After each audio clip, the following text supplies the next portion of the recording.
Shalom, saya mau presentasi PR yang ketiga, Yohanes 4 ayat 21 sampai dengan 1 Yohanes 5 ayat 4. Dimulai dari ayat 21. Kai di sini berfungsi sebagai pengikat dengan kalimat di ayat 20, di mana di ayat 20 semacam ada suatu masalah yang diungkapkan di sana. Di ayat 21 ini John memberikan solusinya. Gitu. Kemudian ekomen, present indicated aktif, mengacu kepada entolen, yaitu commandment, yang diterima terus-menerus dan berkelanjutan. Yaitu ini perintahnya itu apa? Yaitu commandment untuk saling mengasihi satu sama lain. Kemudian kata hina, ini adalah menyatakan tujuan dari yang diterima tadi, yaitu commandment itu. Nah, yang diterima tadi adalah commandment. Commandment-nya apa? Yaitu mengasihi satu sama lain. Ini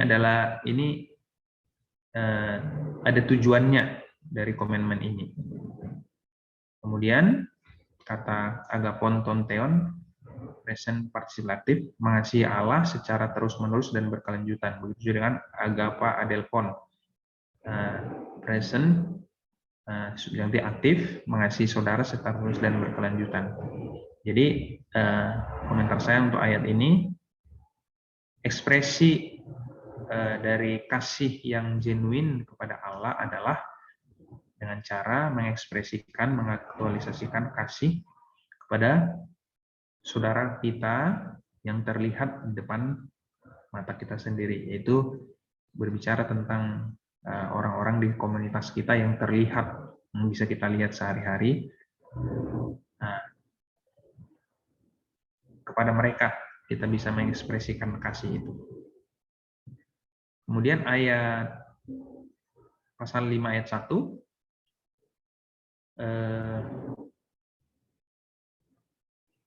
dari kata pistewon, present participative, jadi merupakan suatu tindakan percaya yang terus-menerus dan ongoing ya, dan berlangsung. Yang dipercaya itu apa? Bahwa Jesus is Christ. Jadi ini adalah kebalikan dari di pasal 2 ayat 22, yaitu antikris yang justru menyangkal Jesus is Christ. Nah, justru yang menyangkal inilah yang menunjukkan bahwa mereka orang-orang yang belum lahir baru. Kemudian kata estin, ini ada present indicated, mengacu kepada fakta, kondisi bahwa Yesus secara terus-menerus adalah Christ. Jadi ini tentang karakter daripada Kristus Yesus yang adalah Christ. Kemudian ek berbicara keluar dari Allah. Sumbernya adalah Allah, bukan manusia itu sendiri. Kemudian gegenetai, present indikatif pasif. Ini berbicara kelahiran baru yang mereka sudah terima, yang hasilnya mereka rasakan terus-menerus, kelahiran yang menghasilkan permanent impact, dan diterima secara pasif karena kelahiran baru ini dikerjakan oleh Allah. Yang beriman kepada Jesus is Christ ini berarti sudah mengalami kelahiran baru dari Allah. Kemudian agapon, present participatif, mengasihi terus-menerus dan sementara berlangsung kepada Allah. Kemudian genesanta, auris participatif, suatu tindakan melahirkan seseorang, ini mengacu kepada tindakan Allah yang melahirbarukan seseorang. Kemudian agape, present indicated aktif, mengasihi secara terus-menerus dan sementara berlangsung kepada seseorang yang telah dilahirkan Allah. Nah, kemudian gegenemenon, perfect participle pasif, telah dilahirkan di masa lalu dan memiliki efek permanen dari kelahiran baru itu. Ini mengacu kepada orang-orang yang telah dilahirbarukan Allah. Nah, komentar untuk ayat ini, iman percaya seseorang terhadap Allah akan sangat berkaitan dengan tindakan kasih yang dia ekspresikan kepada saudara seimannya. Ini berbicara tentang siapa orang parental spiritual, orang tua spiritual kita akan terlihat dari ekspresi kasih kita kepada sesama. Kemudian ayat 2, ginoskomen, berbicara tentang pengetahuan yang didapat akibat pengalaman secara terus-menerus, present indikatif aktif. Kemudian agapomen, present indikatif aktif, tindakan mengasihi secara terus-menerus kepada orang percaya lain, anak-anak Allah. Kemudian agapomen, present indikatif aktif, tindakan mengasihi Allah secara terus-menerus dan sementara ongoing proses.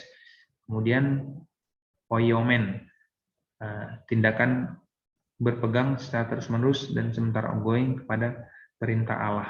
Jadi semuanya ini memakai tensis present, yaitu memang orang percaya ini, komunitas John ini yang sudah percaya, ya harus menghidupi terus-menerus dan terus berlangsung habitual life, yaitu mengasihi Allah dan mengasihi orang-orang di komunitas kita. Dan terus berpegang kepada perintah mengasihi itu. Ini adalah ciri atau aktualisasi kasih yang sesungguhnya dari orang yang sudah percaya.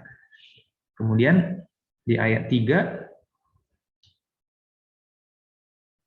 Estin di sini present indikatif aktif menyatakan kasih yang terus-menerus dilakukan dan sementara berlangsung kepada Allah. Kemudian teromen, present subjunctive aktif, tindakan aktif memegang perintah Allah secara terus-menerus.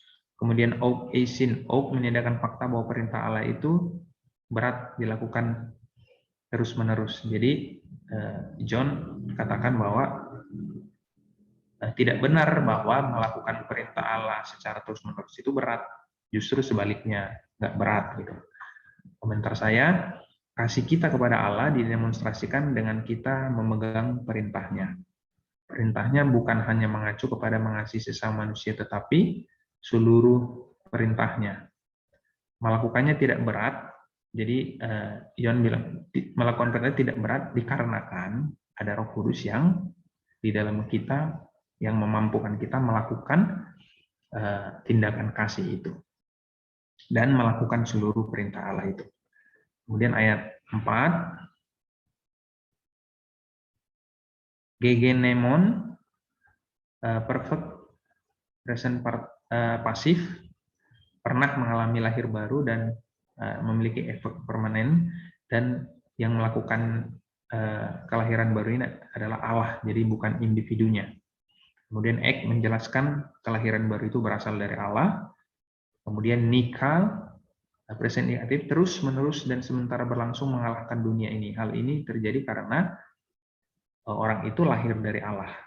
Kemenangan yang saat ini terjadi bukan hanya bersifat future nanti, ya, tapi justru sifatnya present juga, ya, sifatnya present juga karena kemenangan itu berasal dari Allah. Nike sasa auris present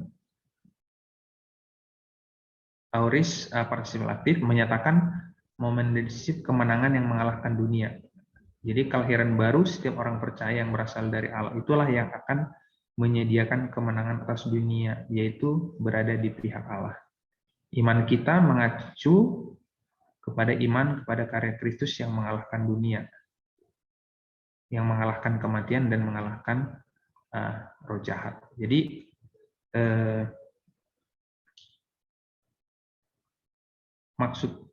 menurut saya ayat ini maksudnya adalah di saat momen di mana kita beriman kepada Allah, maka di saat momen itulah kita disebut nikah pemenang. Kenapa? Karena kita beriman kepada Allah yang sudah kepada Yesus yang sudah mengalahkan dunia. Jadi kita disebut lebih dari pemenang karena kita berada saat kita beriman, kita jadi ada di posisi berpihak kepada Allah, ada di posisinya Allah, di mana dalam hal ini Allah yang sudah mengalahkan dunia ini. Jadi makanya disebut setiap orang yang percaya kepada Kristus adalah pemenang dan mengalahkan dunia. Terima kasih.